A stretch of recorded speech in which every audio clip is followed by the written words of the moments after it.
Learn present tense or past tense in Igbo language and their meanings.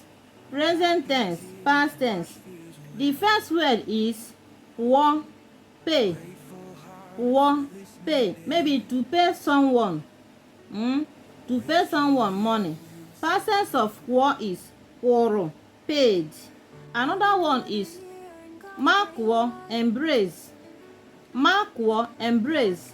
Past tense of it is makoro, embraced. Laghachi, go back. Laghachi, go back.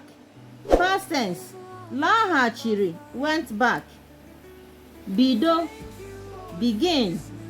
Bido, begin. Past tense of it is bidoro, began. Bidoro, began. You can also say malite. It also means begin. Maritere, began. The same word.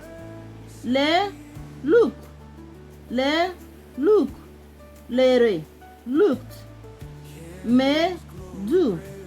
Me, do. Mere, did. Luo, marry. Luo, marry. Loro, married. Mefuo, spend. Mefuo, spend. Maybe to spend money on something. Mefuru, spent. Mefuru, spent. Mechie, close.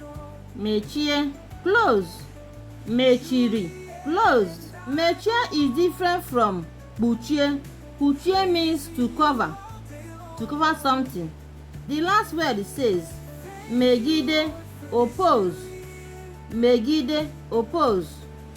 Megidere, oppose. Megide, oppose. It means to go against something, to be against something. Megide means to be against something or someone. So all these are some of the present tense and past tense in Igbo language. There are more others. Like and share our video.